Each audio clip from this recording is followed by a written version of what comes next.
सुप्रभात मंडळी.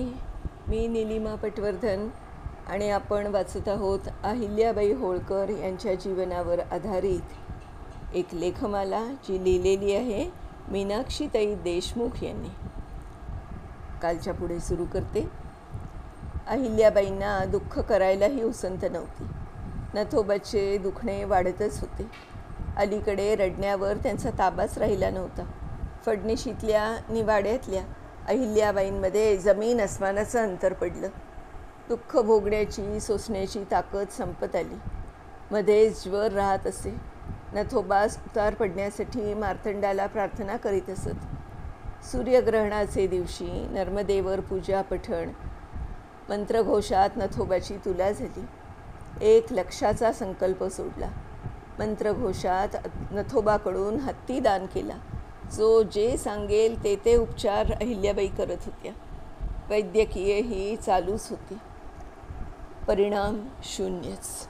दिवा विझायच्या आधी जसा मोठा होतो तसंच नथोबाच्या बाबतीत झालं. ज्वर कमी झाला. हिंडू फिरू जरा खाऊ पिऊ लागला.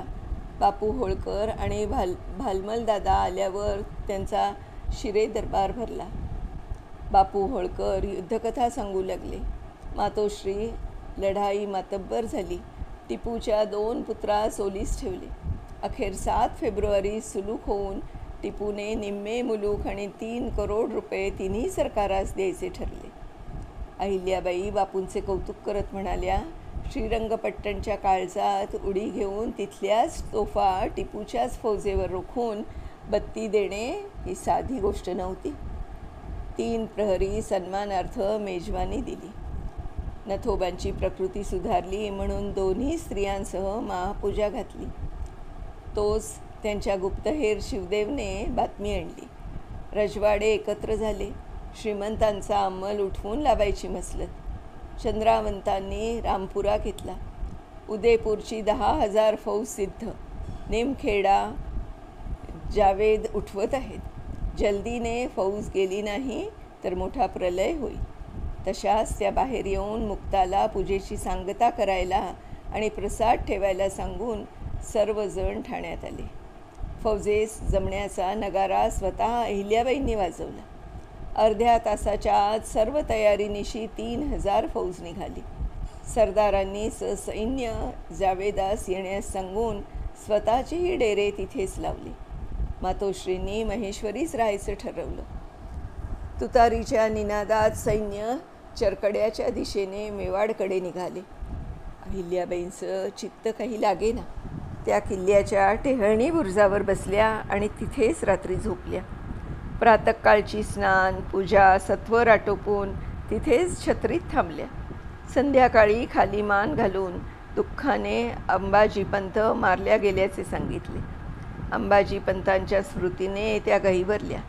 त्याच क्षणी थाळनेरचे पेंढारी आणि सरदारांकडील सैन्य जमवून अंबाजीपंतांच्या वीरमरणाचा बदला घेण्याबद्दल त्वेषाने म्हणाल्या, सर्वांनी एकदम चढाई करून विजय मिळवला तर प्रत्येकास सूप भरून पैका देईन आणि अपयशी झालात तर मेले हो मेकसू घालून मारून टाकीन.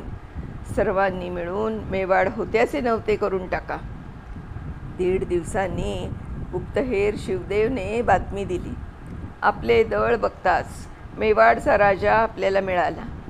चंद्रवतांचा बिमोड करून रामपुरा हस्तगत केला. साभाग सिंगला पकडून अहिल्याबाई समोर हजर केले. त्याने खूप गयावया केल्या, पण त्याचे आतापर्यंतचे वर्तन पाहता त्याला तोफेच्या तोंडी द्यायची आज्ञा दिली. तोफेचा आवाज होताच अहिल्याबाईंची पालखी महेश्वराकडे निघाली. होळकरांचं निशाण उंच झालं.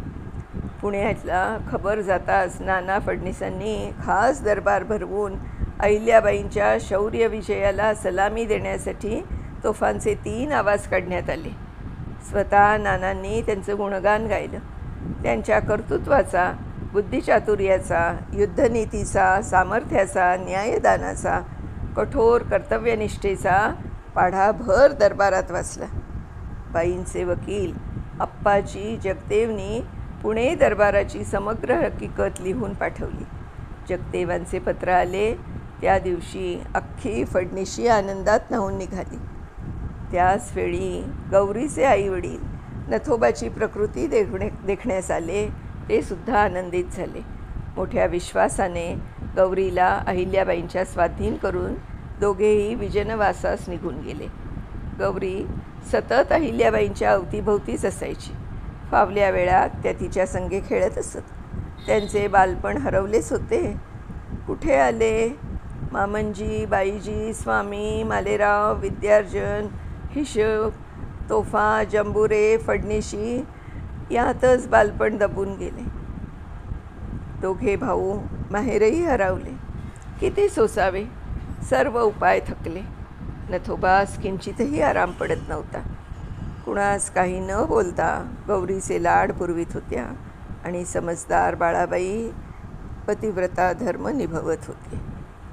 मंडळी, आज आपण येथे थांबतोय आणि उद्या ह्याच्या पुढचा भाग आपण वाचणार आहोत. आणि ही जी लेखमाला लिहिलेली आहे ती मीनाक्षीताई देशमुख यांनी लिहिलेली आहे आणि मी निलिमा पटवर्धन त्याचं अभिवाचन करते आहे. तर उद्या नवीन भागासह पुन्हा भेटूया. तोपर्यंत नमस्कार.